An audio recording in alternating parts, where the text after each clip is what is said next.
Hey guys, for this guide for Ruan Mei, I'll be giving you her best relic, tycoons, team comps, rotations, and her pros and cons. Do note that this is all speculation and subjected to changes. I'll upload a new video or comment down below if there's any changes to her kit. Here are her required materials and skill priority. For an overview on her kit, she gives speed, increases break effect, weakness break efficiency, extends weakness break duration, all type penetration, and damage boost for all allies, which makes her do well in both single or dual DPS team comps. For her Eidolons breakpoint, honestly it's only her E1, she is totally Eidol sufficient. Her E1 increases her skill duration and gives all allies attack percentage boost, which is a 15% plus DPS boost with a 100% uptime. Her E2 increases her break effect for a certain amount of turns when an enemy weakness is broken, though not that good as she doesn't scale that much with break effect.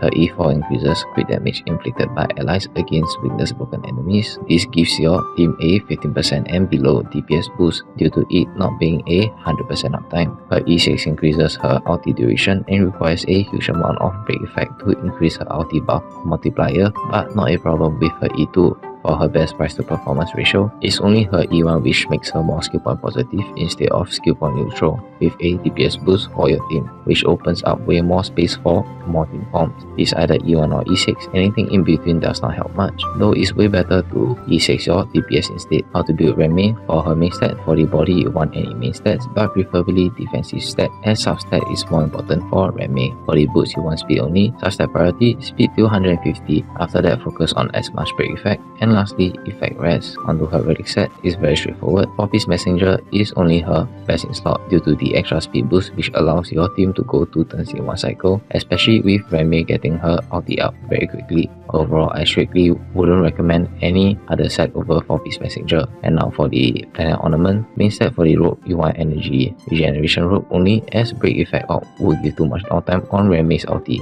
But for E6 Ruan Mei, you may want to opt for break effect instead of energy regen rope. You can go for any main stats as long as the relic piece has a ton of break effect or speed. From the substat, though it's preferred to go with defensive main stat, but substat has a way higher priority. For her Planar Ornament set, you only want to run Penacony or Von Whack for a guaranteed 3 turn ulti uptime if she get hit once in 3 turn, which is almost a guaranteed 100% uptime on her ulti buff.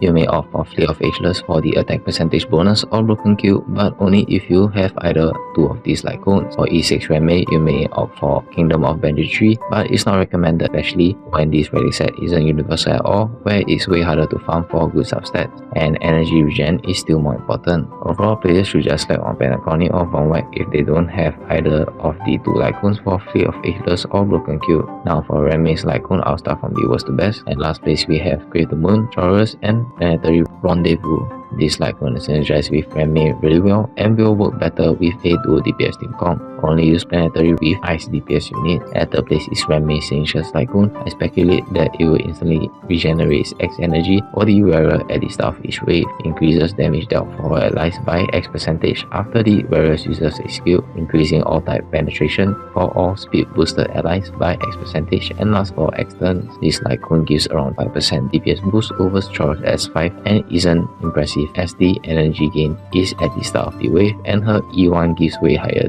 DPS multiplier for your DPS. At second place we have both Memories of the Past and Bronya's Signature Lycoon, where they are both X1 sufficient.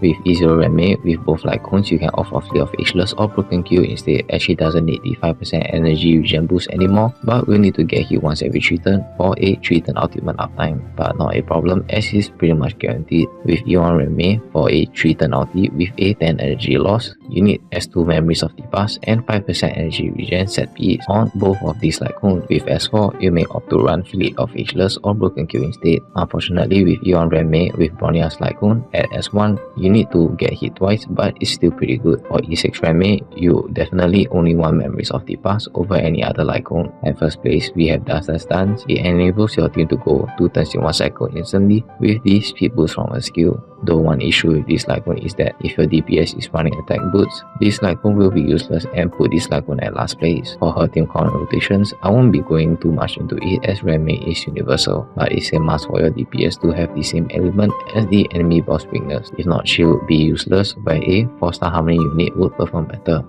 Her best standard DPS team comp scenario now would be Jingliu, Ruan Mei, Silverwolf, and Fu Shen. She also works great with hybrid units like both Jingyuan's Lightning Lord or Shusheng Ulti or DOT units. For Ruan Mei pros and cons: pros, she's a new archetype, she's double S tier, she's easy to build unless you have her at E6, she's the best buffer for a dual DPS team comp for now. Her buffs are at an almost 100% uptime. She enables you to 0 cycle clear MOC due to her high weakness break efficiency, which is her most potent kit.